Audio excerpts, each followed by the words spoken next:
Chers abonnés de Kumpital, bonsoir. Nous sommes lundi 28 février 2022, l'heure de vous informer sur l'actualité guinéenne, mais avant les titres. Le patrimoine bâti a récupéré les clés des maisons de Cellou Dalein Diallo et Sidia Touré. Les détails, c'est dans ce journal. À la cour d'appel de Conakry, 2 ans de prison requis contre Fabou Camara, l'ancien directeur de la police judiciaire. Détails à suivre. C'est tout pour les titres. D'autres actualités non titrées viendront compléter ce journal. Vous êtes les bienvenus. Kumpital. Dans le cadre de la transition, des émissaires de la Communauté économique des États de l'Afrique de l'Ouest, CEDEAO, et des Nations Unies sont arrivés ce week-end à Conakry. Ils ont été accueillis ce dimanche à l'aéroport international Ahmed Sékou Touré et espèrent avoir des échanges fructueux avec les autorités guinéennes. C'est un accueil fraternel qui nous a été accordé.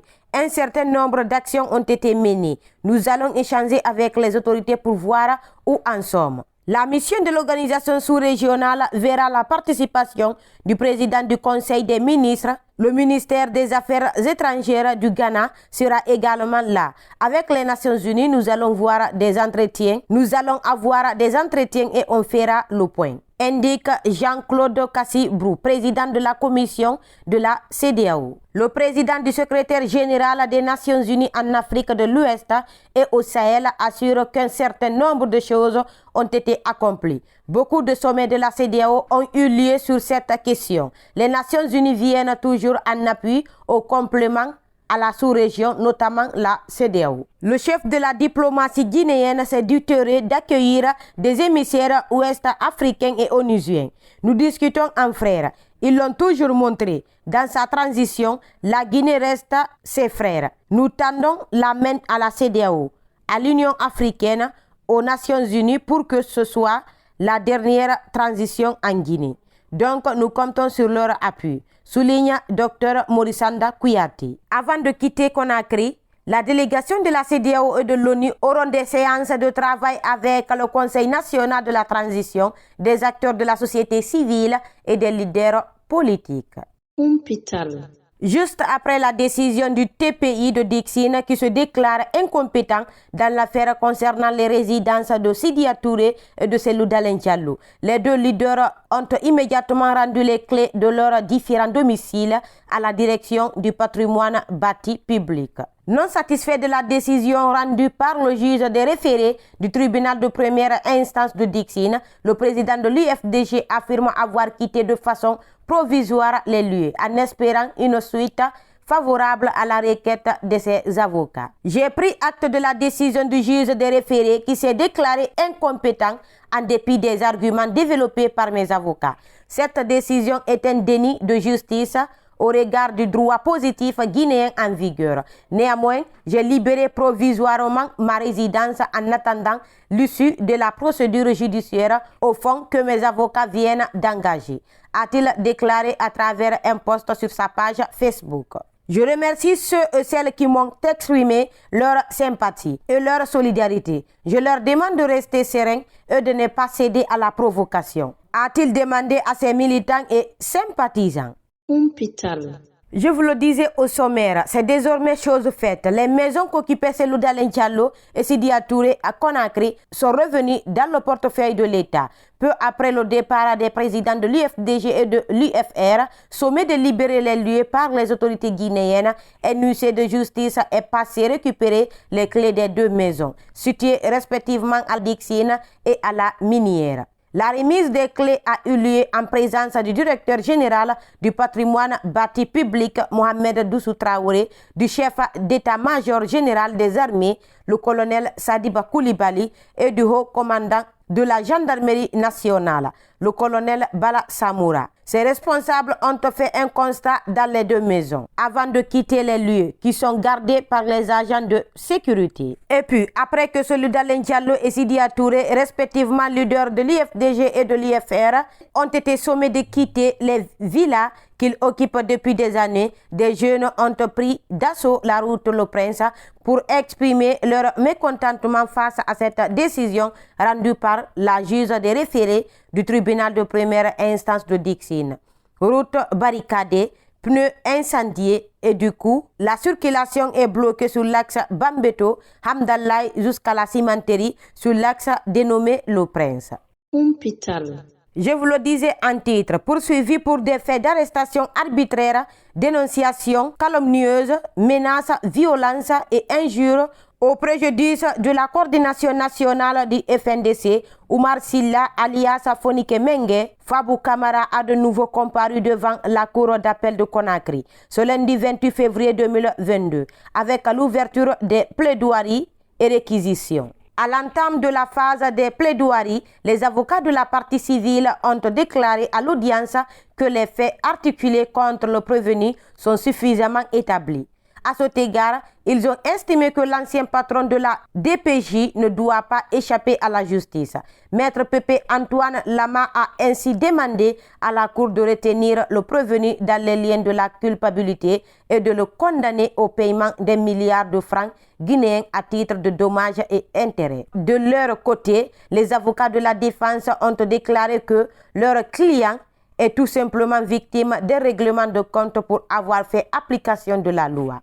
C'est pourquoi ils ont demandé à la Cour de renvoyer Aboubakar Fabou Kamara des fins de la poursuite pour délit non constitué. Selon ses avocats, la partie civile n'a subi aucun préjudice. C'est un dossier vide que vous avez à examiner, Monsieur le Président, a lâché Maître Abdoulaye Doumbouya. Dans sa réquisition, le ministère public dira que le prévenu s'est effectivement rendu coupable des faits à lui reprocher. Au dire du procureur Mamadou Jean Bora Diallo, le contrôleur général de police a injustement et arbitrairement retenu Fonike Mengue en détention pendant plus d'une semaine. Il y a eu abus d'autorité. L'attitude du prévenu est impardonnable. Il ne peut bénéficier des circonstances atténuantes. Il est coupable d'atteinte à la liberté individuelle, a-t-il déclaré. Le substitut du procureur a ainsi invité la Cour à condamner le prévenu à 2 ans d'emprisonnement assorti d'1 an de sursis et au paiement d'une amende de 5 millions de nos francs. Interrogé à la suite de ces différentes interventions, le prévenu Aboubakar Fabou Kamara a déclaré à la barre qu'il a foi en Dieu et qu'il a agi conformément à la loi. Il a également indiqué qu'il n'était pas impliqué dans l'affaire concernant Fonike Mengue. L'affaire a ainsi été renvoyée au 14 mars pour décision être rendue. Hôpital.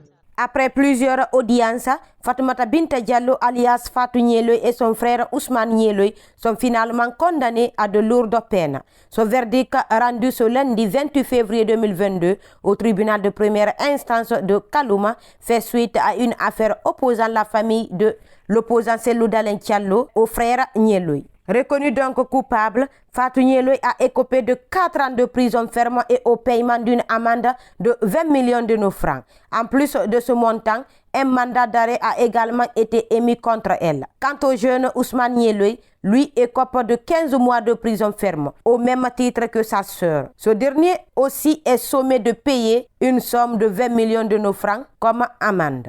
Hôpital. Et puis, après 10 jours de détention à la maison centrale de Conakry pour rébellion et destruction de biens privés au préjudice de Hadja Mayeni Kamara, Mariam Silla et sa fille Aminata Kamara ont comparu ce lundi dernier 21 février devant le tribunal correctionnel de Dixine. Elles ont plaidé non coupables des charges articulées à leur encontre devant cette juridiction de première instance. Mais au terme des débats, le tribunal les a condamnées à des peines assorties de sursis et au paiement de 10 millions d'amendes et au paiement de 10 millions de francs guinéens à la partie civile. Selon l'accusation, ces 2 prévenus se sont farouchement opposés à l'exécution d'une décision de justice. Elles ont notamment mobilisé et incité les jeunes du quartier Yataya dans la commune de Ratoma à démolir sans autorisation préalable le bâtiment de Hadja Mayeni Kamara. Et c'est pourquoi elles ont été arrêtées, placées sous mandat de dépôt et conduites à la maison centrale de Conakry le 11 février dernier. À l'ouverture de leur procès ce lundi devant le tribunal correctionnel de Dixine, Mariam Silla et sa fille Aminata Kamara, toutes poursuivies pour rébellion et destruction de biens privés, ont réfuté les faits articulés à leur encontre. Je suis la femme du jeune frère de la plaignante, Hadja Mayeni Camara. Nous habitons côte à côte. J'ai vécu avec mon mari sur cet endroit pendant plus de 22 ans. Mon mari m'a toujours dit que la maison que nous occupons est pour lui. C'était même une maison inachevée.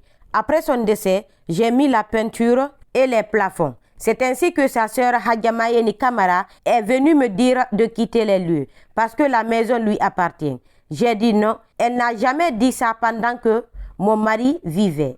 Et mon mari m'a toujours dit que c'est pour lui. C'est ainsi qu'un jour, pendant qu'on dormait, les agents sont venus avec un huissier de justice à 4 heures du matin pour enlever la toiture, les portes, l'armoire en disant qu'ils sont en train d'exécuter une décision de justice. Ils nous ont tous embarqués dans un pick-up pour nous envoyer à la gendarmerie. Ils nous ont expulsés de la maison. Mais on n'a pas résisté contre eux. Donc si la maison de Hadja Mayeni Camara est démolie, nous n'avons pas participé à ça. Ce sont les agents qui étaient venus avec l'huissier qui ont détruit la maison où loge Hadja Mayeni Camara. Ce n'est pas nous qui avons détruit sa maison, a expliqué Madame Mariam Silla. Elle a été suivie par sa fille Aminata Camara qui a expliqué la même version au tribunal. Alors que la plaignante Hadja Mayeni Camara a soutenu mordicieuse que ce sont les deux qui ont demandé aux jeunes de venir détruire sa maison. Les deux, Mariam Silla et sa fille Aminata Camara, étaient présentes quand l'exécution de la décision de justice a eu lieu. Elles ont mobilisé les gens pour venir détruire ma maison. C'est elles qui ont incité les jeunes du quartier à venir détruire mon domicile. Mariam Silla a dit que ma maison aussi sera détruite à plat. Et elle a fait ça parce que je n'ai rien pu sortir de la maison.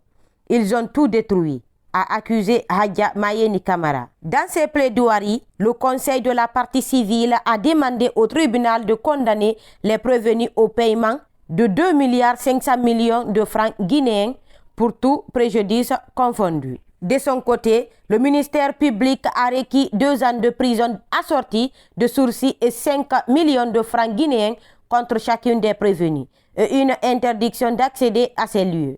Quant à la défense, elle a plaidé au renvoi du dossier pour des fins de la poursuite.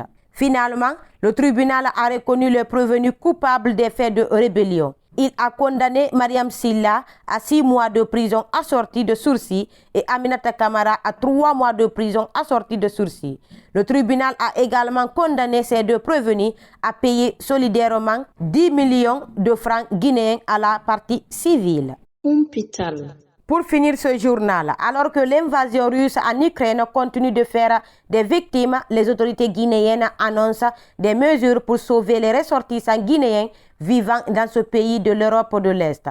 Le chef de la diplomatie guinéenne assure que pour le moment, notre pays n'a enregistré aucune victime. Pour le moment, nous sommes heureux de savoir qu'il n'y a aucun Guinéen qui a été tué. Pas de mort du côté de la Guinée. Il faut dire que nos compatriotes s'organisent avec nous. Tous les Guinéens qui ont envie de quitter sont arrivés à la frontière. Beaucoup sont déjà à Varsovie, en Pologne, indique le ministre guinéen des Affaires étrangères. Dans les principales villes ukrainiennes, nous avons des compatriotes.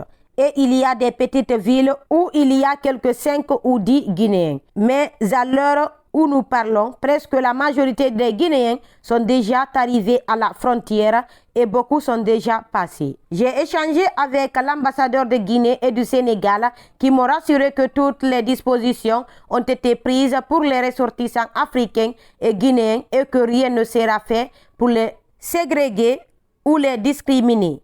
Des bus ont été mis à leur disposition. Il faut noter qu'il y a des Guinéens qui ont décidé de rester malgré la guerre. C'est leur droit s'ils ne veulent pas quitter, peut-être pour des questions de famille ou des affaires.